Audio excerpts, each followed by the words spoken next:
Good day, everyone. In this lecture, we'll be considering channel capacity. In our last class, we were able to cover data compression.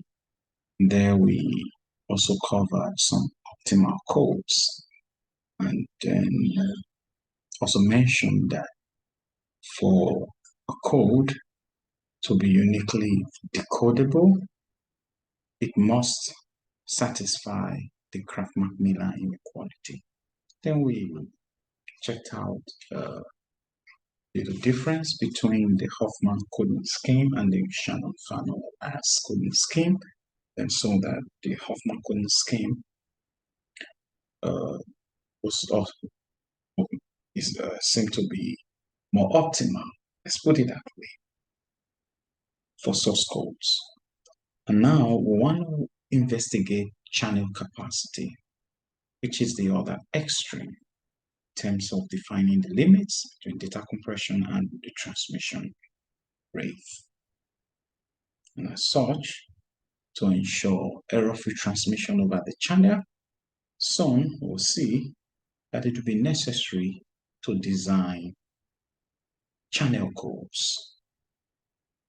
And such codes, just like we mentioned, that in the case of data compression, we have to remove redundant bits or minimize the level of redundancy of the code so as to achieve optimal compression, while in terms of designing channel codes, at some point we have to include some redundant bits so as to correct for errors. Okay, so the idea about maintaining the capacity of a channel and looking out for ways not to exceed the Shannon limit such that the rate of transmission must be less than the capacity of the channel, then we must figure out ways and schemes to design these channel codes. Good.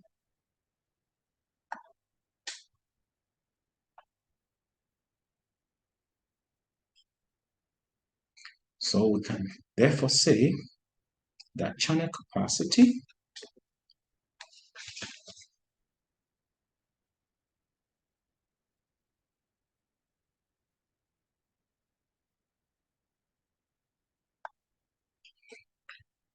is the maximum number of distinguishable signals within a communication channel. And then can also put it this way, that the characterization of the channel capacity, that is the logarithmic or the logarithm of the number of distinguishable signals, is the same as the maximum mutual information, which we already defined earlier over the distribution P of X. And as such, we can design a channel, say something like this, where the channel is defined by the probability distribution, or better say the transition probabilities between X and Y. So let's say at this point we have X symbols transmitted, and then we have the encoder, so that we have Sn encoded, transmitted over the channel, so that Y sub n is fed into the decoder, that's the decoder, such that we are able to receive an estimated version of the transmitted symbol. Yeah, this is the message transmitted. This is the estimated message. And note that this is the same as Y, right? Since we have to observe X, or better say we have to determine the information about X by observing Y. So in this case, y is the same as the expected value, which could also be the same as x. Okay, so this is more like a distorted version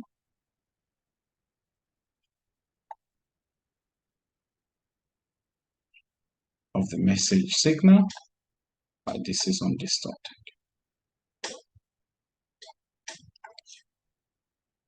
So the discrete channel is seen as a system consisting of the input alphabet x, and the output alphabet y, and then the probability transition matrix that expresses the probability of observing the output given the input symbols. Hence, the channel is memoryless if the probability distribution of the output depends only on the input at that instant of time and is conditionally independent of the previous channel inputs or outputs.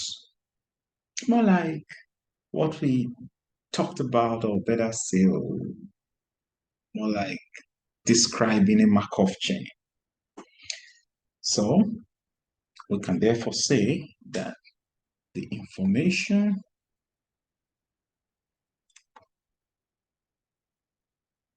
channel capacity of a discrete memoryless channel is defined C being the maximum value, the mutual information between x and y over the probability distribution, or better still, over the input probability distribution. Conversely, channel capacity is the highest rate. So in other words, C, the channel capacity, is the highest rate in bits per channel, bits per channel, used at which information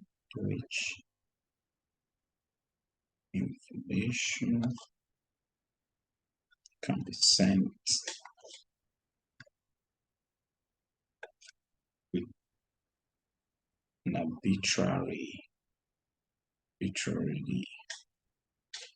low probability of error.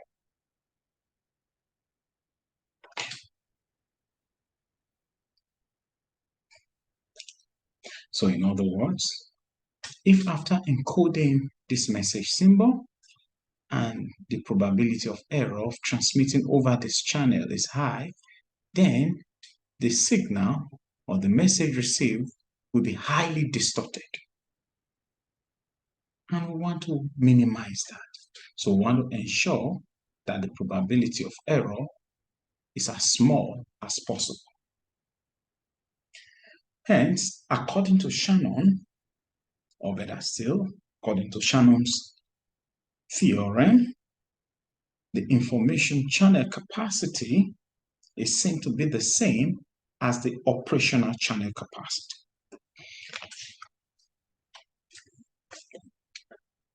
So, it should be noted that inasmuch as redundancy is removed from the data to achieve data compression, at this point, we will have to add some redundant bits to the message sequence so that we are able to form what we call a code word, okay, of length n. It's a code word where we have the message bits k and the redundant bits, say n minus k. So we have message bits, and here we have redundant bits. Okay, so this code word is therefore transmitted over this channel. So let's consider a few binary channels.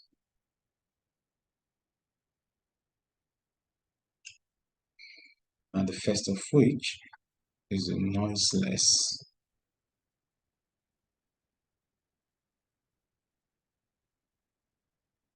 binary channel. So in this case, it is expected that should we have a symbol S sub 1 transmitted over the channel, it is expected that we receive Y sub 1. And if we have S sub 2 transmitted, we should receive Y sub 2. So that is 0, 1, for instance, then we're expected to receive a 0 and a 1. So in this case, any transmitted bit is received without error. So we don't expect to receive a 1 when a 0 is transmitted. So since the source transmitter, which is X in this case, have to interact with the destination, being the receiver, Y in this case, over this channel, then the overall effect will be dependent on the nature of the channel. The channel is therefore a path or medium through which the symbols flow from the source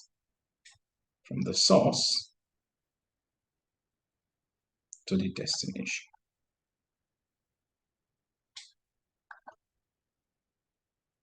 And once the channel receives an input symbol, say X, sent over the channel, and then generates an output Y, the relationship between X and Y may then be described as the conditional probability distribution, which is the probability of receiving Y1 given that X1 was transmitted.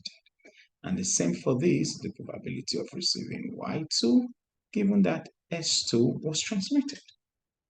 Now, this therefore forms the basis for relating the destinations, the destination symbol and the source symbol. So, the conditional probability of receiving a Y given that X is transmitted is referred to as the transition probability.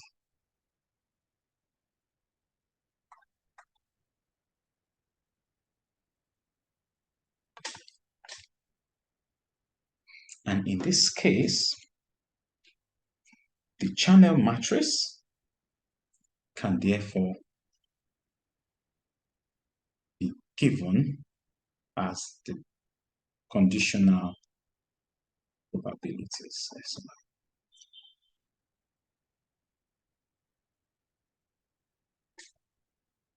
So in this case, as a rule of thumb, if this is Y1 column, Y2 column, on and on, then this is XY, S1 column, row rather, and then this is S2 row.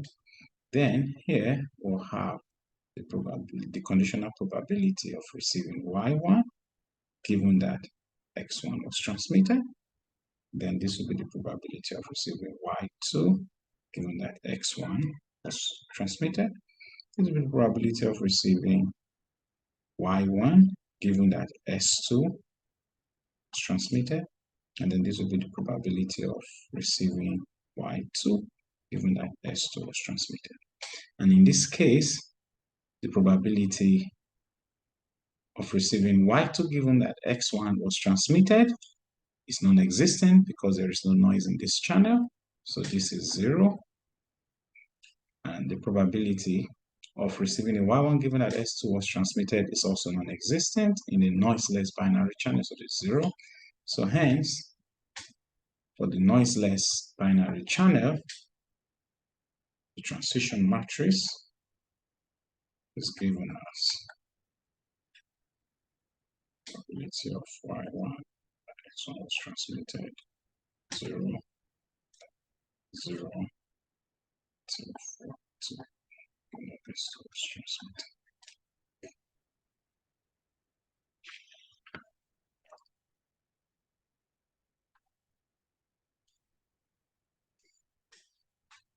Now, given that the input probability distributions of the noiseless binary channel, for instance, let's say the input probabilities given as P of x1 and P of x2, and then the output distribution given as P of y1 and P of y2, then the channel transition matrix can therefore be given as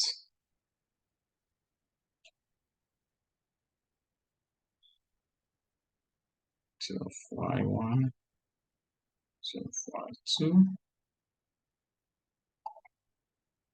is the same as the input probability of x1, probability of x2 times the transition matrix probability of y.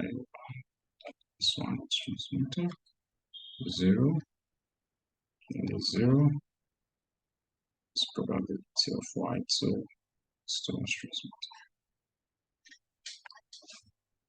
With the above channel matrix, the entropy and mutual information, and as well as the capacity of the channel may be evaluated, largely because the entropy of the source, entropy of the output may be evaluated based on their individual probabilities, and then the conditional entropies can equally be evaluated accordingly. Then afterwards, the mutual information may be evaluated, and then the capacity of the channel may be taken as the maximum value of the mutual information.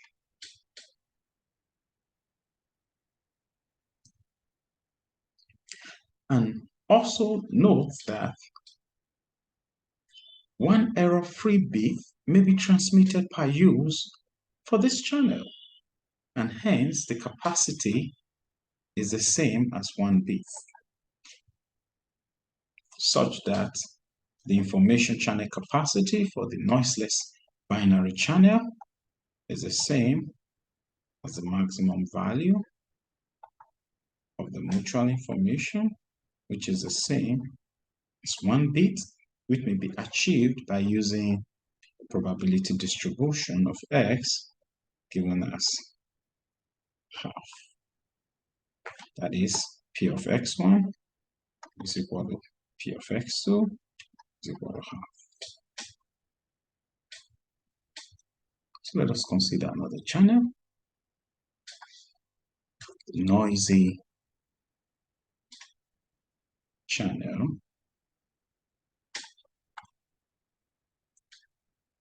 overlapping output binary channel. So in this case, we have two outputs given one input. So given this input 0, we have two possibilities, and given the input 1, we equally have two possibilities, 3, 4. So if this is x and this is y, so this channel has two possible outputs corresponding to each of the two inputs. Note that the channel appears to be noisy, but not really, okay? Because it is a single input, multiple output system. So the information capacity is equally same as 1 bit per transmission, given that P of x1 is equal to P of x2 is equal to 0.5. Now let us consider one of the simplest channel models, which is the binary symmetric channel.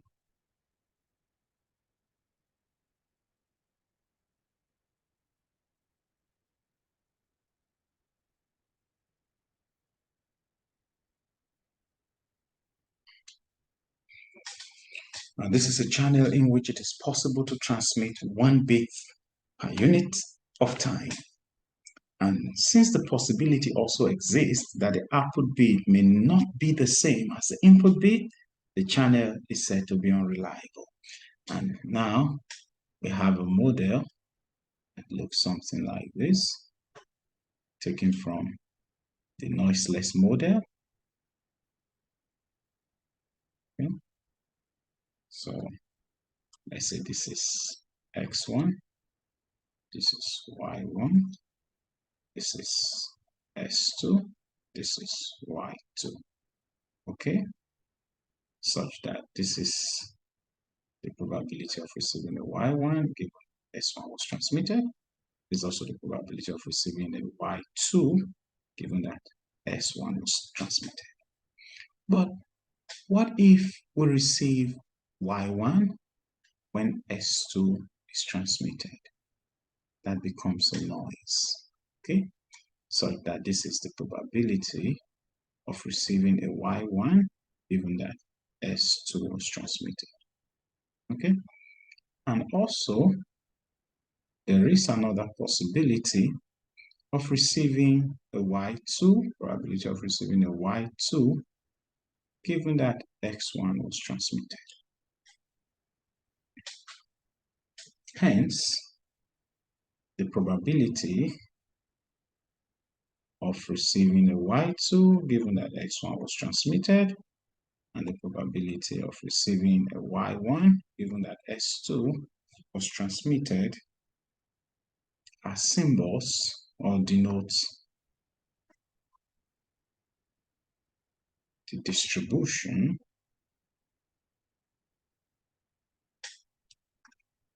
for symbols received in error, for symbols received in error.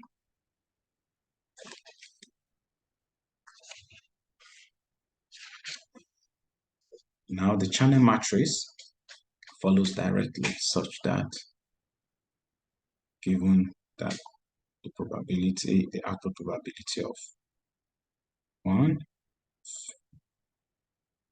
then the output probability of the second symbol is the same as the product of the input probabilities of x2 times the channel matrix. So P of y1, s1, P of y2, s1. This will be P of y1, s2. This is P of y2, s2.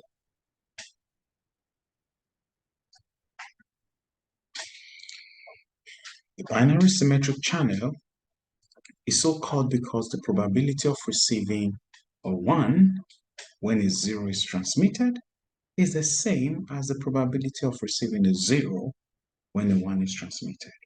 So the binary symmetric channel is therefore a binary channel in which the input symbols are complemented with the probability, such that could redraft this in this manner.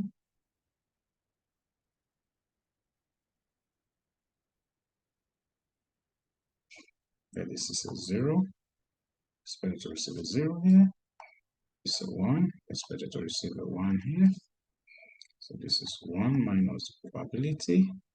If the probability of receiving the wrong symbol is P, then the probability of receiving the correct symbol will be 1 minus P. So if we bound the mutual information by the expression y minus, which is the expression for the mutual information, then we can say that h of y minus the expected value, p of x, then h of y given x is the same as x. If that is true, then this will reduce to h of y minus the expected value, h of p, right? And we know that summation P of X is the same as 1. So this will be the same as H of Y minus H of P, which is less or equal to 1 minus H of P. Where the last inequality here follows because Y is a binary random variable. And equality is achieved when the input distribution is uniform. Therefore, the information channel capacity following the truth on this will be when we achieve equality, because the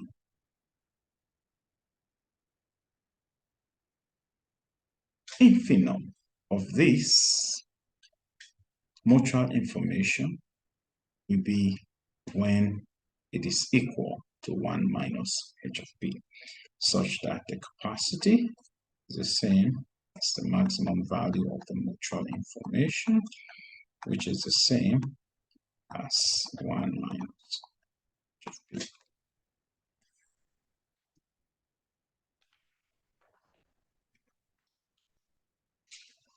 Let us consider one numerical example.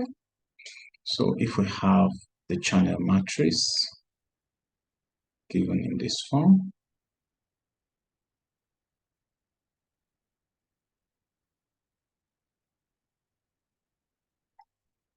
say 2 over 3, say 9 over 10, this is 1 over 10, this is 1 over 3, so we have x1, we have x2, y1, y2. So let's say we want to divide board to possible sections to enable ease of analysis. Okay. So in this case, the channel matrix follows directly, given that the input probability distributions 1 over 2, P of S2 is 2 over 3. Okay, so now we want to evaluate the mutual information, because with this we could estimate the capacity of the channel. So channel matrix, which relates the output probabilities with the input probabilities, y1 of y2 is the same as P of x1, P of s2, and P of y1 x1, P of y2 s1, P of y1 s2, P of y2 s2. And we already know that this is the same as 1 over 2, 2 over 3,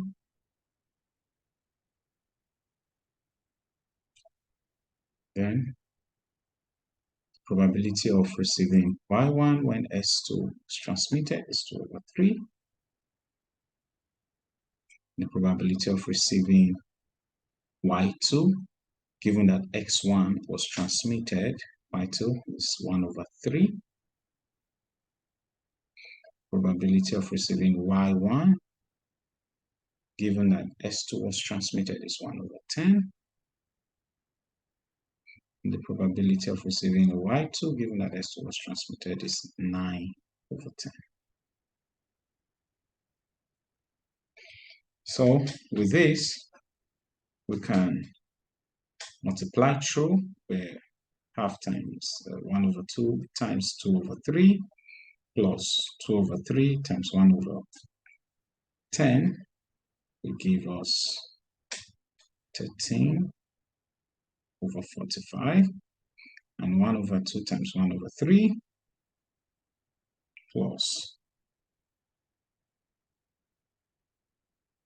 2 over 3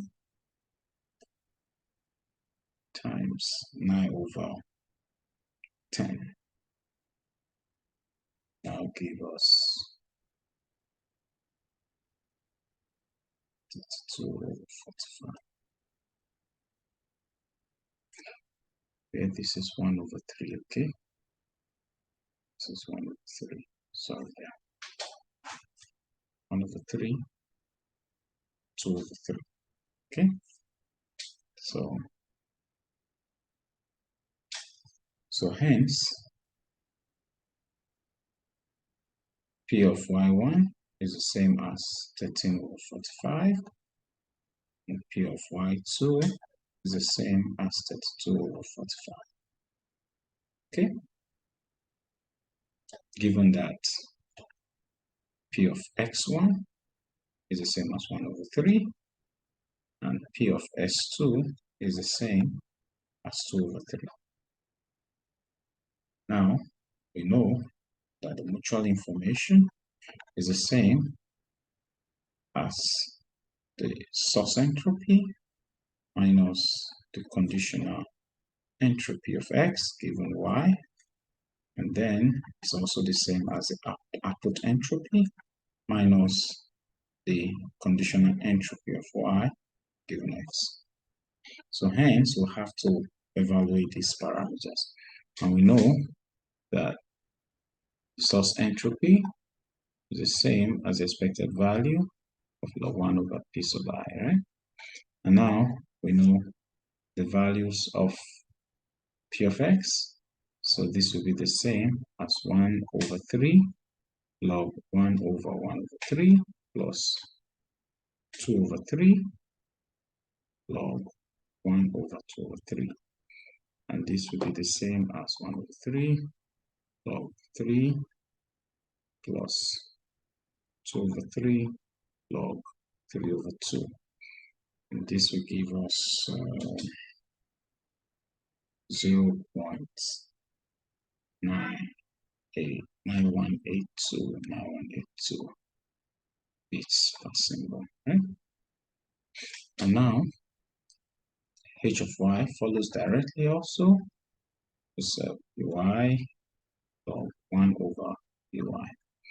And we already know that 13 over 45 log 1 over 13 over 45 plus 32 over 45 log 1 over 32 over 45. And this is going to give us 13 over 45 log 45 over 13 plus 32 over 45 log 45 over 32 because of inverse, okay? Now this will give us 0.8675 bits per symbol.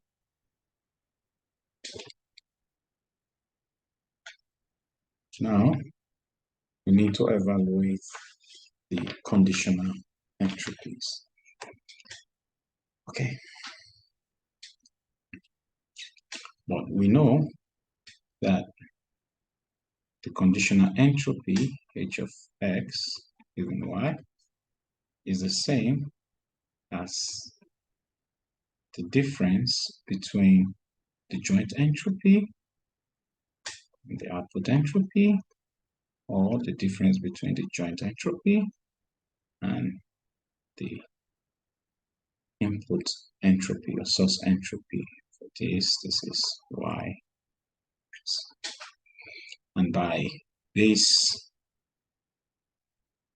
theorem, we know that the joint distribution of xy is the same as the channel matrix times the source probability or input probability. So we can now expand this as P of x1, y1 will be the conditional probability of y1 given s1 times the probability of x1, and p of s1 y2 give us the probability of y2 given s1 times the probability of x1, the probability of the joint probability of s2 y1 be the probability of y1 given s2 times the probability of s2. Then we also have the probability of s2, the joint probability of s2 y2 be the same as probability of y2 given s2 times the probability of s2. Now this will give us 2 over 3 times 1 over 3, which is 2 over 9. Okay, then this will give us 1 over 3 times 1 over 3, which is that's 1 over 3. So 1 over 3 times p of s1, which is 1 over 3. That will give us 1 over 9.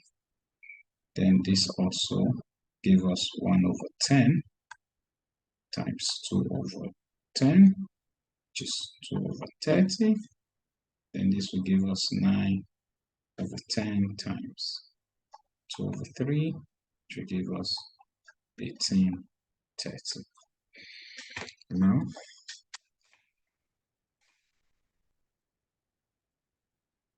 joint entropy will now be the same as P1 or P of x1 y1 log 1 over P of x1 y1 plus all the way to plus P of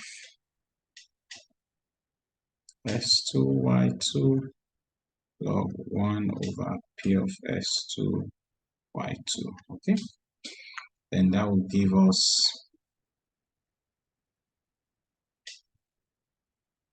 2 over 9 log 1 over 2 over 9 plus 1 over 9 1 over 9 plus 2 over 30 log 1 over 2 over 30 plus 18 over 30 log 1 over 18 over 30.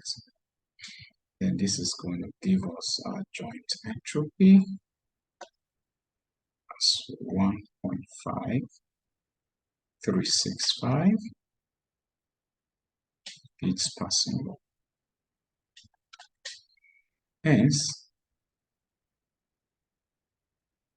the joint entropies from here,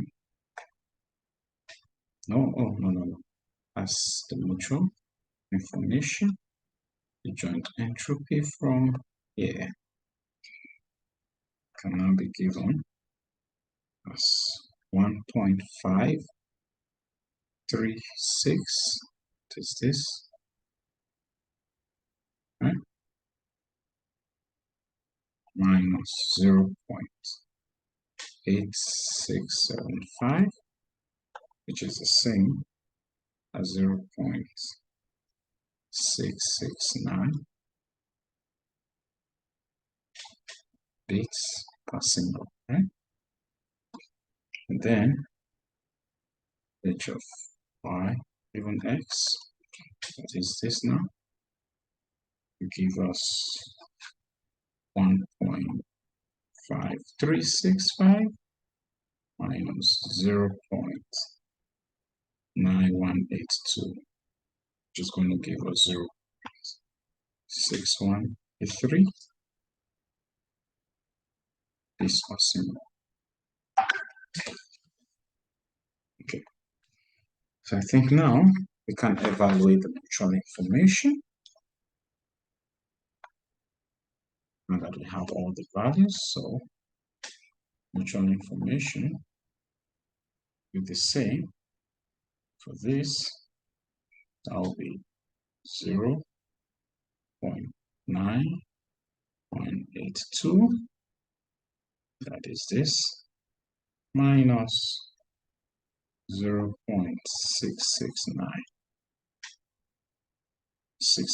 right? So that's this, right? So this is going to give us 0.2492 bits per symbol. Alternatively, you can explore this option also, such that the mutual information is the same as output, this output probability, which is this minus this, right? And now that will give us 0.8675 minus 0.6183, which is same as 0.2492 bits per symbol. So whichever way, we are correct because we get the same answer. So now let us consider a cascaded system where we have x1 here to y1 here to z1. Then here we have s2, y2, and z2. Okay?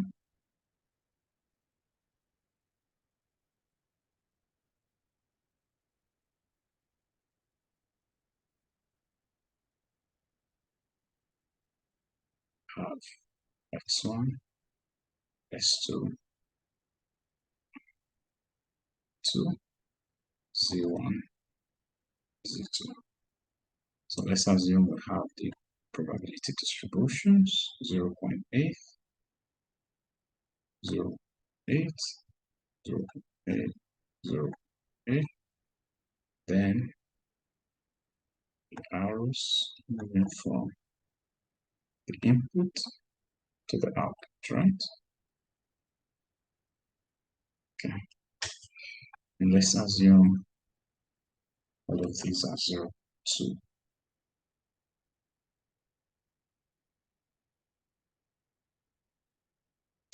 Now, you recall the Markov chain that was formed in our previous class, y, z, such that this is the probability of y given x, and this is the probability of z given y, such that the probability of y is the same if this has a probability of p of x, this has probability of p of y, and this has probability of p of z, then the probability of y will be the same as this times this, probability of x, probability of y given that x has been transmitted, and then the probability of z will be probability of y times the probability of z given that y has been transmitted. And if that is true, then we can plug this into this for p of y, so that p of z is the same as p of x, p of y x, p of z y. Okay, and now this is the same as p of x times p of z given x, so that p of z given x is the same as p of y given x times p of z given y, right? So if that's what it is, now means that at this point we have p of y1, s1, here we have p of z1, y1, here we have p of Y2, S2. We have P of Z2, S, Y2. Okay, let's change the color. Here we have P of Y2, S1. Here we have P of Y1, S2. Now we have P of Z1, Y1. And right here we have P of Z1, Y2. Therefore, the channel matrix P of Z given X can be formulated as P of Y1, S1, P of Y1, S2, P of Y2, S1, P of Y2, S2 times P of Z1, Y1, P of Z1, Y2, P of Z2, Y1, P of Z2, Y2. So in this case, this matrix becomes 0.8, 0.2, 0.2, 0.8, 0.8, 0.2, 0.2, 0. Then, if this times this times this, 0.8 times 0.8 plus 0.2 times 0.2, then can therefore reduce this transition matrix to 0.68 and 0.2 times 0.8 plus 0.8 times 0.2 will give us 0.32. In a similar vein, 0.32, this will be 0.68. So that the output P of Z will now be the same as P of X, P of Z of X. So which is now going to be 0.5 given the input probabilities, say P of X1 equal to P of S2 is equal to 0.5. So that will be 0.5, 0.68, 0.32, 0.32,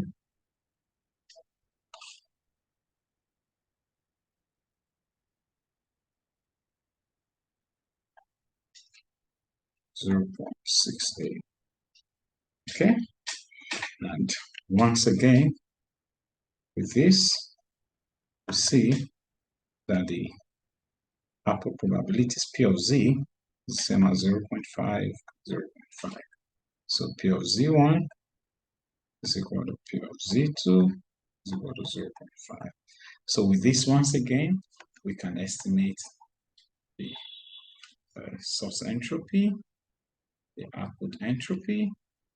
We can evaluate the mutual information, X of Y, and the mutual information, S of Z.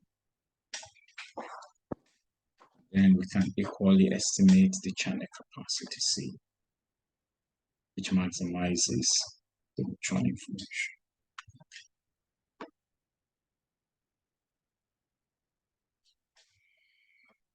So, another binary channel is the binary erasure channel, which is BC.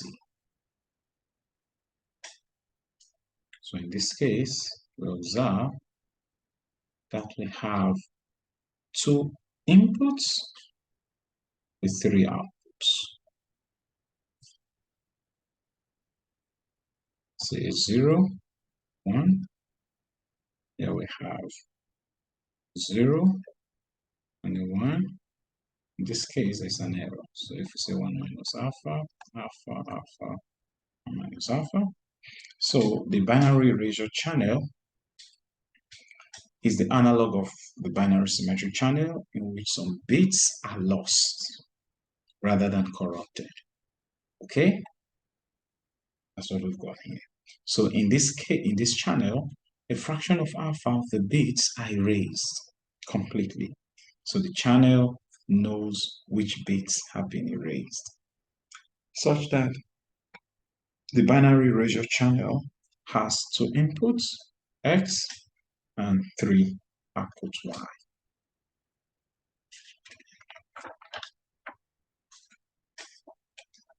And in this case, the channel capacity of the binary erasure channel is given as the maximum value, child information, over the probability distribution.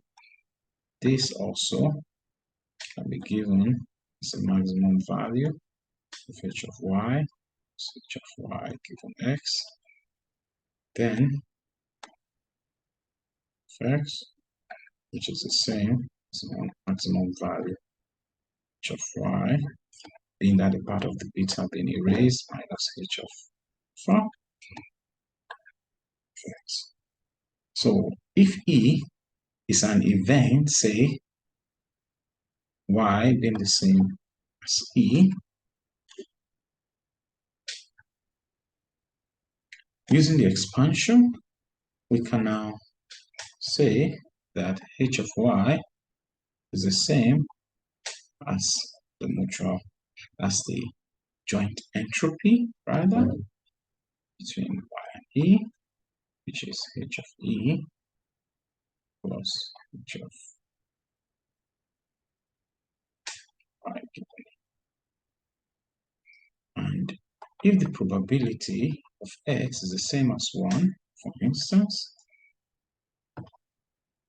and is the same as pi, then h of y will be the same as the entropy of 1 minus pi, 1 minus alpha, alpha, comma pi into alpha, which is the same as h of alpha plus 1 minus alpha, then h of pi. Hence, the channel capacity will be the maximum value of h of y minus h of alpha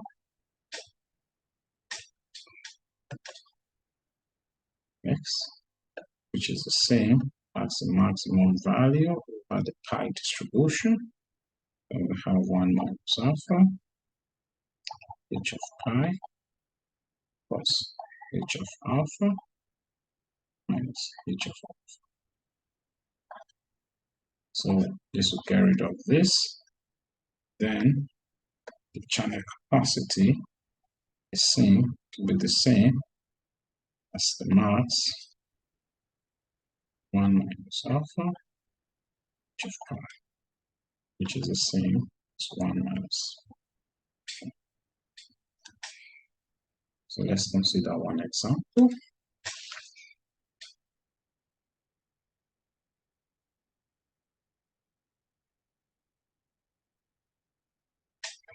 So if we have x1, x2,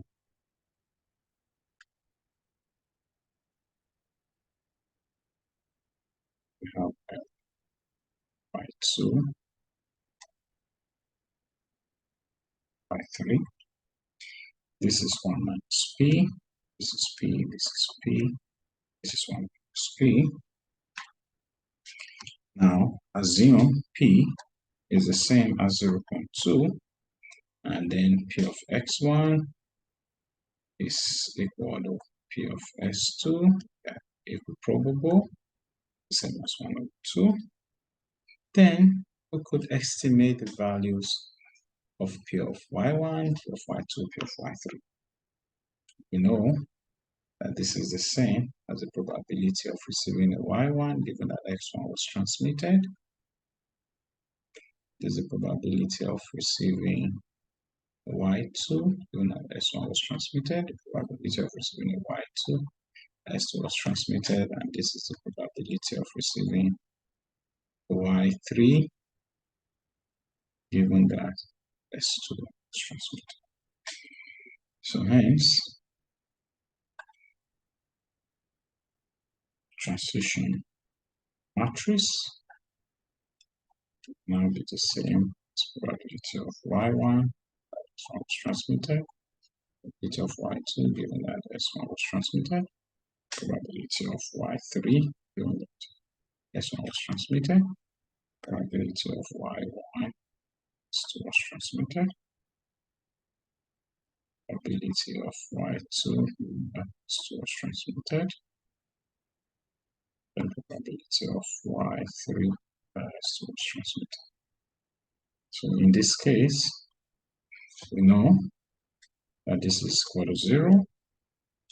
This is equal to 0 following the channel description. So this 1 minus p, 0, 0, p, 1 minus p. So given the value of p, we can therefore designate this. Since p is the same as 0.2, then the channel matrix P of y1, P of y2, P of y3 will be the same as 0.5, 0.5. That will be 1 minus 0.2, that was 0.8, 0.2, 0, 0, 0.2, 0. So once we multiply through this row by this column, this row by this column, this row by this column, then we are going to get 0.4, 0.2, 0.4. Okay, and such that P of y1 is equal to 0.4, P of y2 is equal to 0.2, P of y3 is equal to 0.4. So once again, we'll be able to estimate the entropies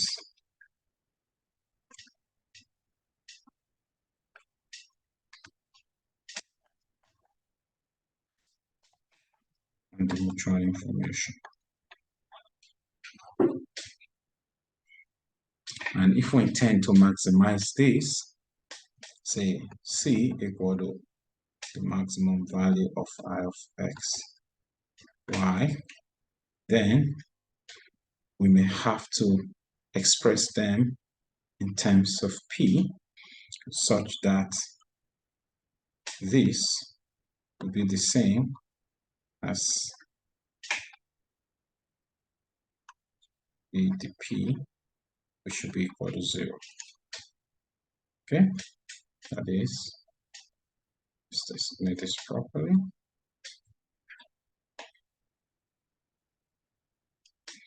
So the maximum value, we get the maximum value at the differential, at the differential, the derivative rather, with respect to the P, which is equal to 0. So as to get the maximum value.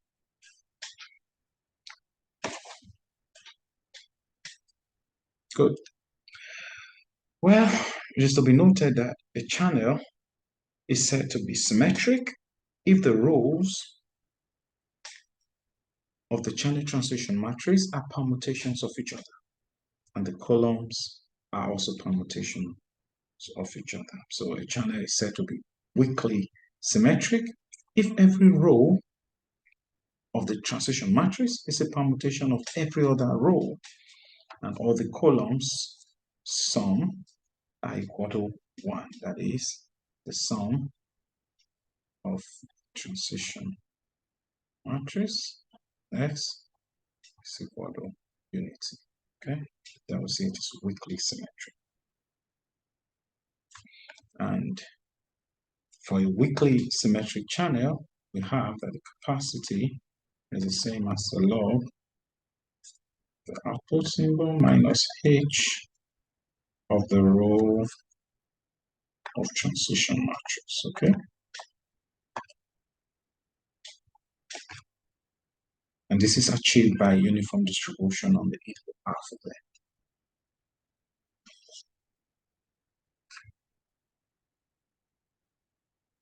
So properties of the channel capacity.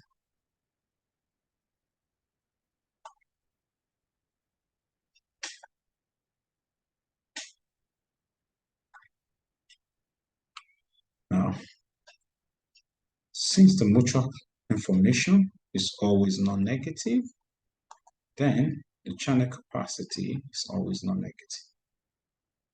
And also, the channel capacity is less than or equal to the log of the mode of the input symbol, since C is the same as the maximum mutual information, which is less than or equal to maximum value of the entropy, which is equal to log x. Now, the same applies to the input, to the output rather, since C is equal to max of the mutual information, which is less than 2x, which is y, which is equal to. Also, the mutual information is a continuous function of p of x, a continuous function of x. And also, the mutual information is a concave function of p of x. Now, since the mutual information is a concave function over a closed convex set, so it means that the local maximum is a global maximum.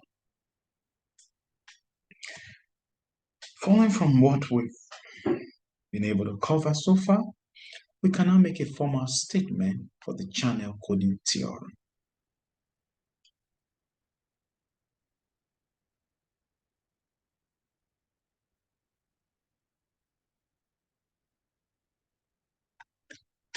Now, it states that for a discrete memoryless channel, now all rates below the capacity is achievable.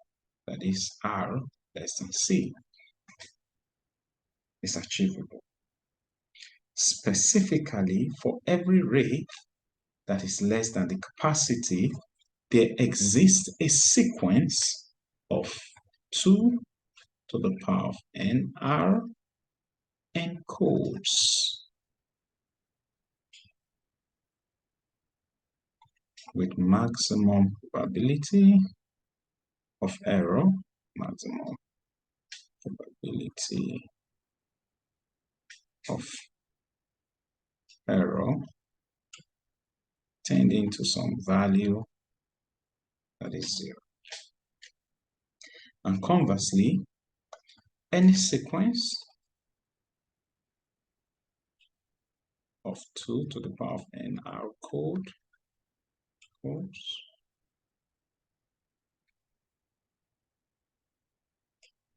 with the probability of error being as small as possible, then we must have rates that are less than or equal to the capacity of the channel.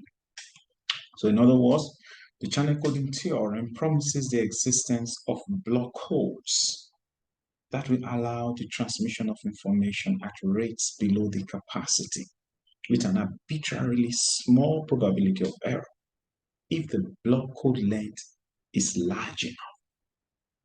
that is n, that is n, that is the block code length, should be large enough. If that is that, then the possibility of designing some block codes that can be used for the transmission of the code words over the channel is possible. So hence, the operational meaning of the capacity of the channel is the number of bits that can be reliably transmitted over the channel. So it is to be noted that for each typical input of n sequences, there are approximately 2 to the power of n h of y given x possible y sequences. Okay.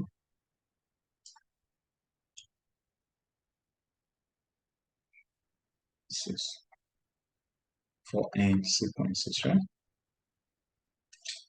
For each typical input and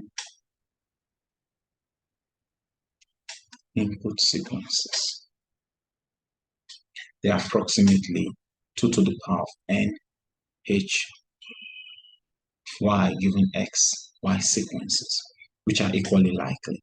So it is anticipated that no two x sequences produces the same y output sequence, more like the uniquely decodable scenario we talked about in source coding. Okay, so it means that should we have x1, s2, should x1 be equal to y1, then s2 must not be equal to y1. That's the instance.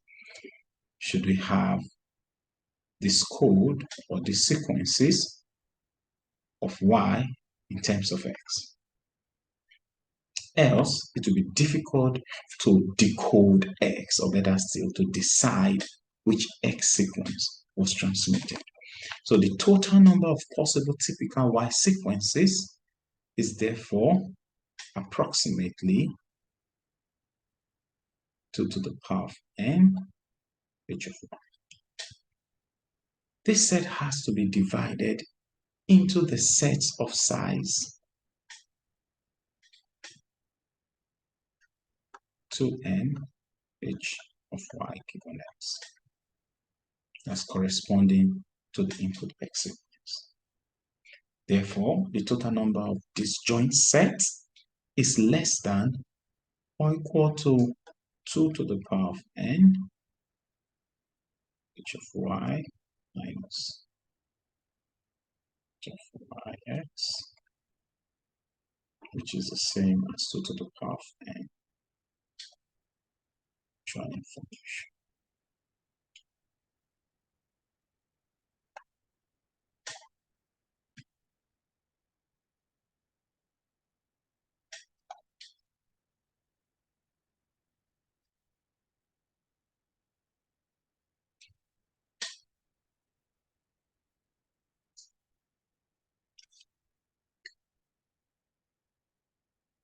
So the total number of disjoint sets is less than or equal to 2 to the power of n neutral information. The nth neutral information. Hence, at most, approximately 2 to the power of n IH xy distinguishable sequences of length n can be transmitted. Okay, so this distinguishable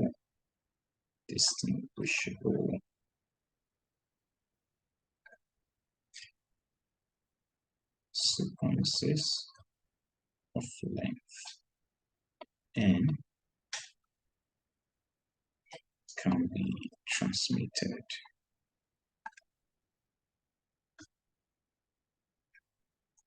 over the channel.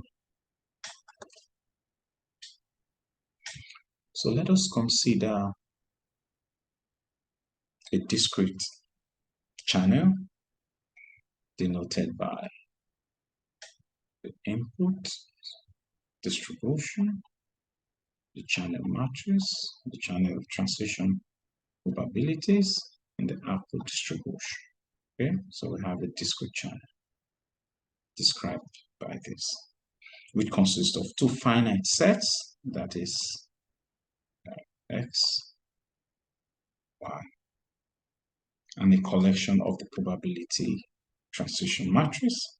So one for each, x being an element of x, that is x is an element of this. Okay, such that for every x and y, the transition matrix is greater or equal to 0 for every x. Okay, therefore sum of the transition matrix must be the same as 1, right? An interpretation that x is the input, x is input, and y is the output of the channel. So therefore, an M encode for the channel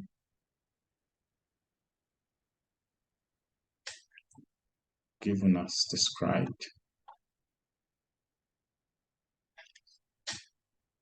will consist of the following. Consist of the following. 1. An index set, which is 1, 2 to n. Because in this case, M is the message symbols and N is the block length. Okay, that is the encoder output bits. Encoder output bits. Okay, that's N. So in other words, we have this and then an encoding function. So we have the index, we have an encoding function and a decoding function. We have an encoding function that is s to the power of n such that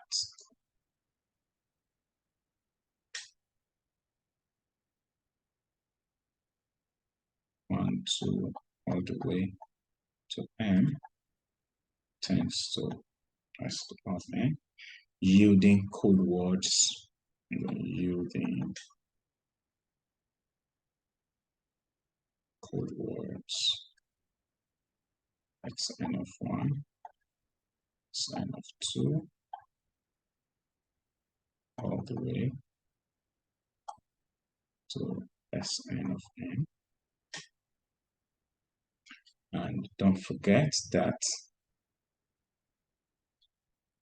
the set of code words is the code book. So in other words, each code book, the code book contains the possible code words.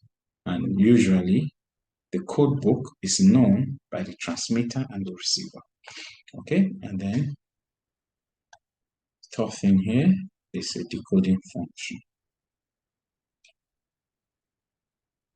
So should we encode this, then we should be able to decode this. Okay, so a decoding function G, for instance, such that decoding function will have an decoding function here, x, so G, such that y of n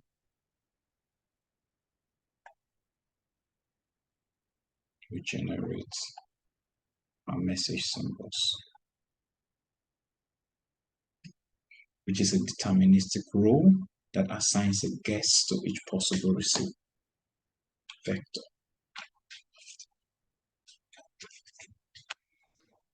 Therefore, the rate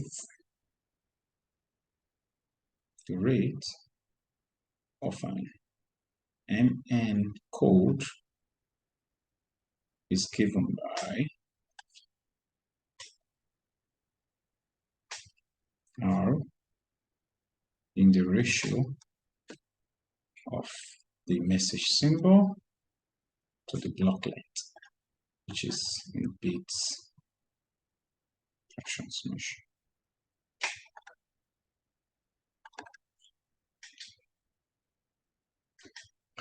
So from this, we can see that a rate R is achievable.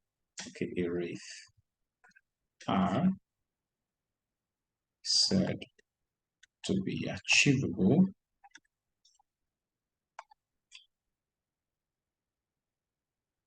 if there exists a sequence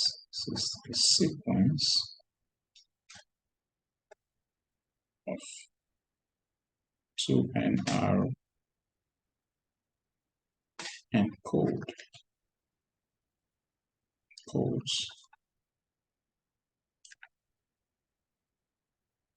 such that the maximum probability of error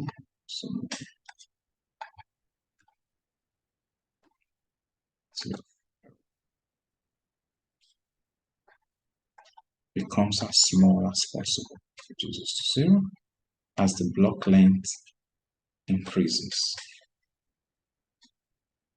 Hence, the capacity of a channel is the supremum, that is, the least upper bound of all achievable rates, so that rates less than capacity may yield an arbitrarily small probability of error for sufficiently large block lengths.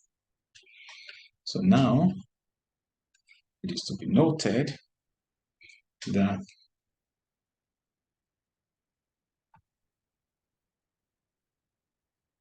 there are about 2 to the power of n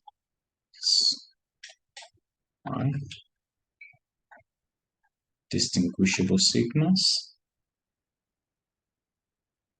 as we mentioned earlier, Sn for a given output sequence.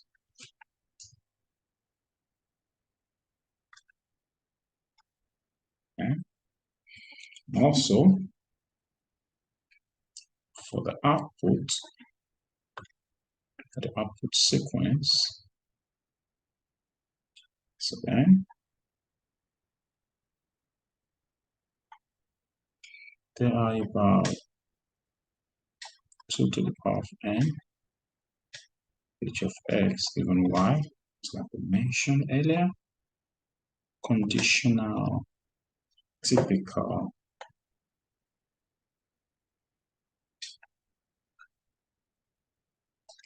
input signals. And also, 3, the probability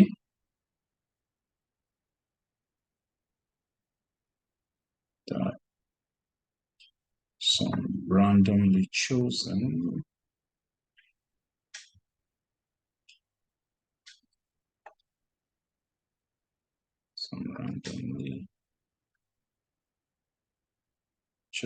input signal Sn is jointly typical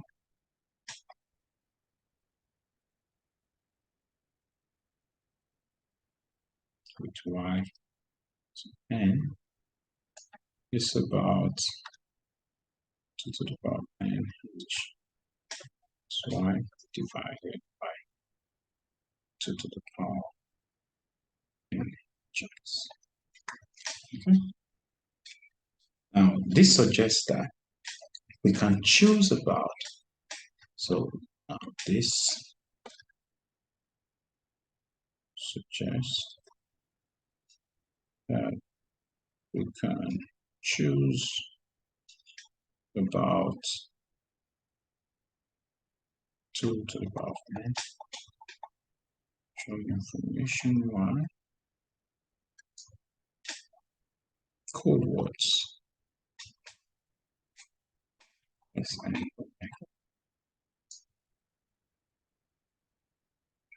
before one of the code words, you get confused.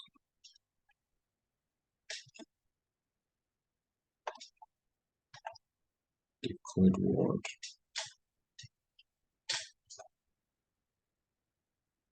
that caused the output.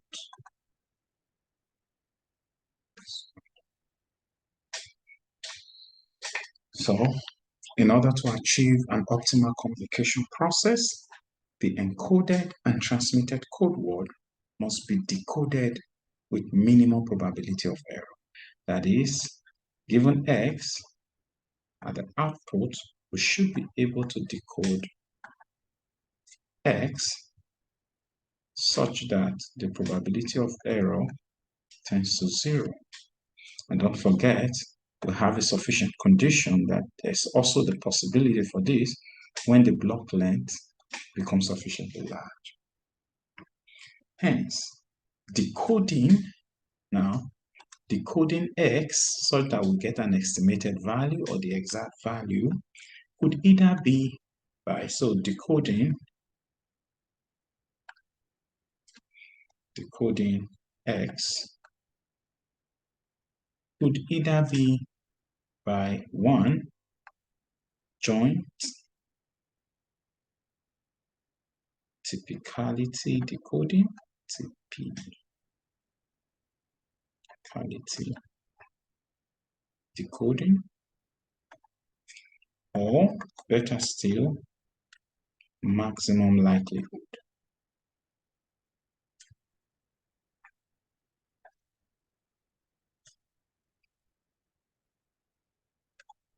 Now, usually, the jointly typical decoding or joint typicality decoding is usually seen to be suboptimal, while the maximum likelihood decoding, like we'll see when we begin to talk about convolution codes, the decoding of convolution codes using Viterbi decoding, okay, there we'll see that this is usually more optimal. Largely because the maximum likelihood decoding, the receiver will choose a posteriori most likely message.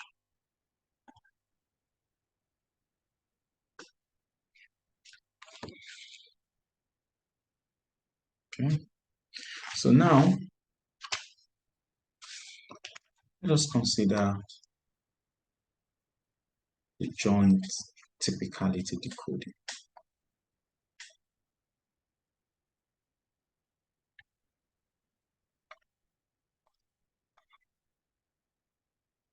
Because the communication process is of no relevance if we are not able to decode what was transmitted. But the jointly typical decoding scheme seemed to be the simplest and easy to implement kind of technique. So in this case, the code word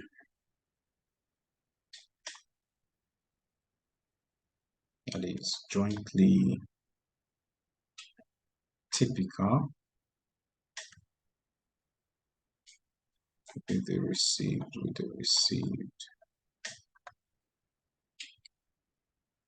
sequence search for, okay?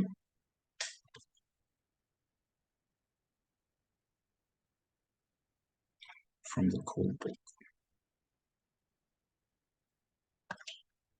And then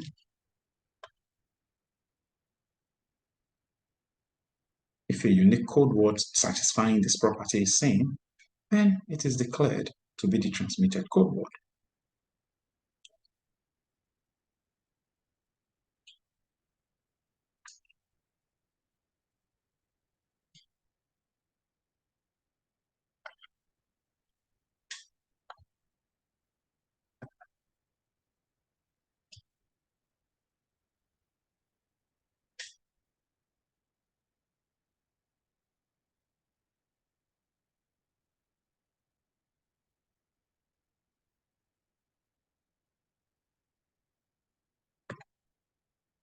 Also, and this is done with high probability because the transmitted code word and the received sequence are jointly typical since they are probabilistically related.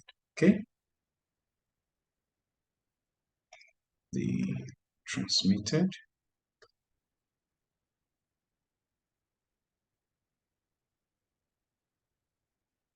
code word,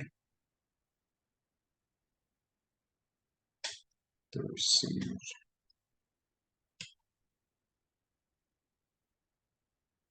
sequence jointly typical since the probabilistically.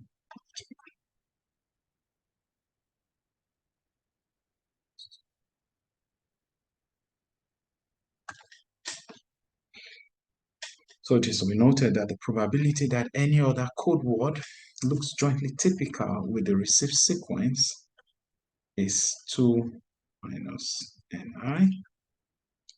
So hence, that's probability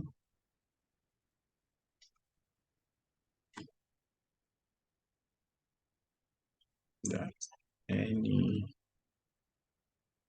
other code word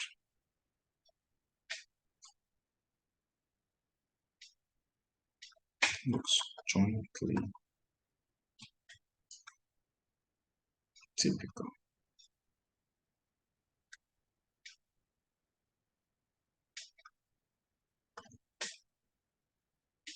The received sequence, right? So if this is true, hence, now if the sequence 2 to the power of minus 9 are fewer than 2 to the power of n code word, then with high probability,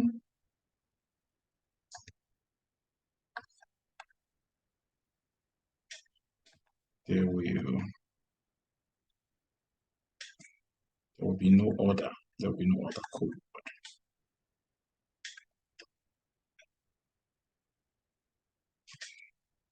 That may be confused, or that could be confused with the transmitted code.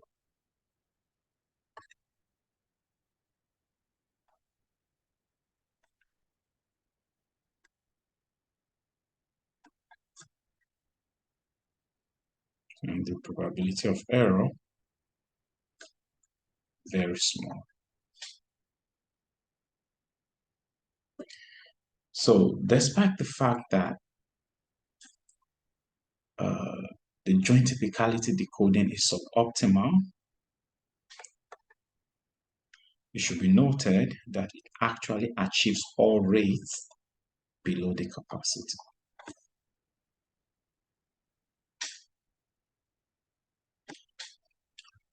Okay. So what if we have a joint source and channel coding system such that I have something like this, where this is the encoder before, rather than having a source encoder and a channel encoder. We have the encoding process for the channel and the source done together. And then here we have the channel. So that we have. Then we have the decoder. Okay. Such that here we have the transmitted symbol. Here we have the receive symbol, such that this is the estimated symbol. And then in this case, we have the encoding, such that we have the channel encoding, let's say this is beta, and parameter describing the source channel encoding scheme. Okay, so the source channel coding theorem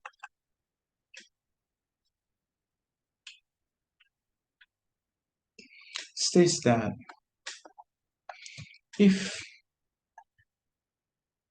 x1, s2, up to xn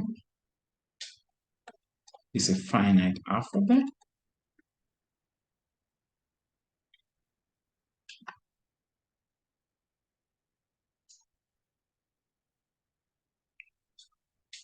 stochastic process that satisfies the asymptotic equipartition property, and then h of x is less than the capacity, there exists a source channel code with probability of error S of n not the same as S of n tending to 0. So conversely, for any stationary stochastic process, if h of x is less or let's say greater this time, is greater than the capacity of the channel, the probability of error is bounded away from 0. That is, this extends to some infinite, and it is not possible to send the process over the channel with arbitrarily small probability or low probability of error. And also, we could have a channel model where the encoder, the source encoder, is different from the channel encoder.